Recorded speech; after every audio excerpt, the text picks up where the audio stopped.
Crime, the persistence of oneself in criming even when you were stopped initially. Believe it or not, this viral video now happened in Melbourne, Australia on September 20th, 2025 around 3 p.m. when this woman can be seen kicking literally the doors down of JI Studio, this clothing store, and miraculously the glass didn't even shatter. She actually broke the bottom lock and managed to push in and enter the store. And at first reading this story, it didn't make sense to me because apparently the story was two staff members of the store saw this woman criming, taking things that didn't belong to her, shock theft, so they locked the store, also locking her outside.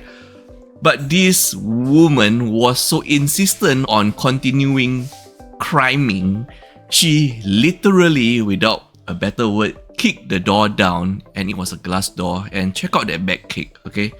And she went in, continued criming, picked up a bunch of clothes, took cash also, I believe, and not sure why she didn't want to use a paper bag or plastic bag from the shop to contain, her prized crime possessions, and left the store. Typhoon Ragasa, known as the strongest typhoon of the year in many countries, made landfall at Yangjiang City, Guangdong around 5 p.m. local time yesterday on September 24th, 2025. And before that, it skirted the coastline of Hong Kong, and in this viral video that you can see right now, this is a hotel lobby next to the ocean park, and the whole lobby was basically washed and demolished, and some people even took a free ride there at the lobby floor there, as you can see, while some was really ready and already in full, head to toe yellow raincoat and even a safety helmet. Now, the Chinese cities Zhuhai, Shenzhen and Guangzhou braced for seawater intrusion and heavy flooding, while red alerts were issued for landslides in mountainous areas. Nearly 2 million people in Guangdong were evacuated ahead of its arrival. Next up, we're going to show you how some ingenious people in Shenzhen tried to protect their prized belongings, their beloved modern carriages. So they tie down their cars, even one bought a giant cage so that it wouldn't be washed away. And to that owner of the tied up car, well, good news, your car is still where it belongs, except there is now a giant tree on top of it.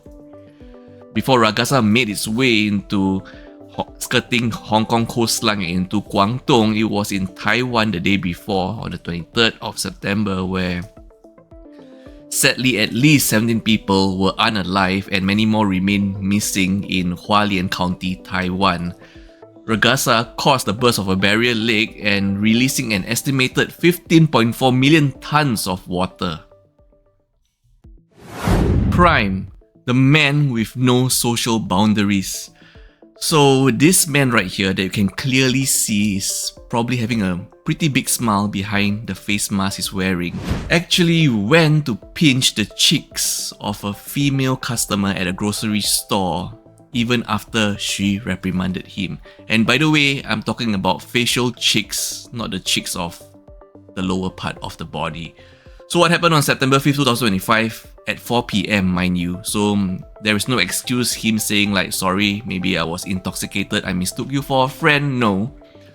The 23-year-old victim was at the checkout counter of a grocery store. While she was making payment, suddenly Mr. Samsuri Kamarudin, 63-year-old, walked up to her and touched her left cheek twice.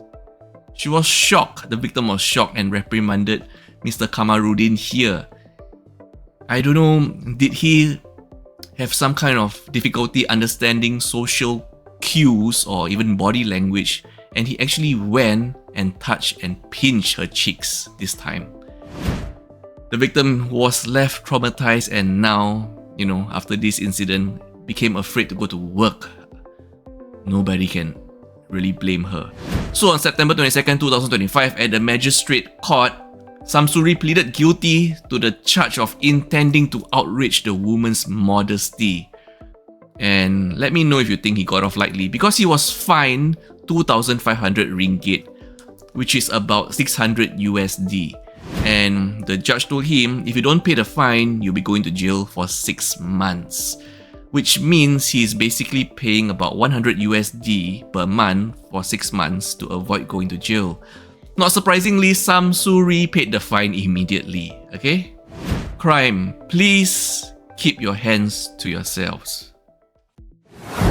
This massive sinkhole, even the word massive cannot cover the entire ginormous size of it, suddenly opened up outside Vajira Hospital in the Dunsit District, Bangkok on September 24th, 2025, around 7:15 AM. The hole was about 50 meters wide, stretched across the entire road, pulled down power lines, as you can see from this video, and broke a water pipe that gushed water. And the reason for the sinkhole is because there was a broken water pipe inside that caused the soil to be eroded. So much so, this is really massive. The word massive can't even cover the size of it. And take note, this massive sinkhole opened up right below a hospital, as you can see from the pictures here, how scary it is. And check out that lone car alone that survived the sinkhole. By the way, in this mishap of a sinkhole, it is miraculously, the authorities have confirmed there are 0 injuries and 0 persons being unalive due to this mishap. So it's really a miracle in a mishap. Watch after your kids and young ones at the playground. This just happened in Singapore on September 22nd, 2025, 5 PM. A 10-year-old boy playing on a newly reconstructed pavilion swing actually got his finger trapped in between the loose wooden slabs of the swing, and his finger was sadly severed. In great pain, the boy and his older brother, sought help from 2 foreign construction workers nearby. One worker stayed by the boy's side, reassuring and calming him, and photos online, I don't know if you can show, but shows the boy's bloodstained hand and the tip of his left ring finger dangling. And then we can see pictures of the swing here. There's bloodstains there, and as you can see, between the wooden slabs of the swing, there are gaps, but those gaps are not for you to put your fingers in. Take note, those gaps are not for you to grab for better, those gaps are not for you to hold on to the swing. To hold on to the swing, you hold on to the handles, okay? Please don't put your fingers in between the gaps. The boy was taken to KK Hospital for treatment, and residents have reported that this swing was popular among children and park visitors, but appeared to have defects that pose risk. But honestly, from looking at the photos of the swing, it looks fine to me. I can't see where are the defects. So, whether defects are visible or not, just be careful playing in the playground. We have 0 context on whether the power bank was left charging when the family went out or not, but all we know is it went boom and the whole house caught on fire. This is your last story of the day. Follow us for more. This happened on 25th September 2025. Wait, isn't that today? This just happened. This terrifying fire incident in Taipei, Taiwan. Basically, the whole family's home caught on fire because all we know is it self-ignited, but 0 context on did they leave the power bank charging when they went out. By the way, if you do that, that's insane, that's wild. But a lot of people, make the mistake of leaving their power banks charging and then going out because they forget to take it, because they forget to turn it off. Anyway, within moments, the flames spread rapidly throughout the house, burning everything inside. And now, the firefighters and fire investigators, after putting out the fire, of course, confirmed the blaze was caused by a square-shaped one-piece plug-in power bank with a folding plug head. And they also advise saying that, these devices, this kind of power banks, are poorly designed with batteries, transformers, and circuit boards all compressed into a small block. I think the most important part they need to take note is, I think they focus on power banks with folding plug head. So if I'm not sure, but could this be referring to power banks that could be directly plugged into a power plug outlet? And the firefighter also once again here urged people not to buy one-piece plug-in power bank, especially the cheap models sold widely online and in small shops. But then power banks nowadays are pretty much priced competitively. They're all about the same price. So there isn't exactly a really cheaper model around us. So I'm also just as perplexed and confused what to buy, what to avoid.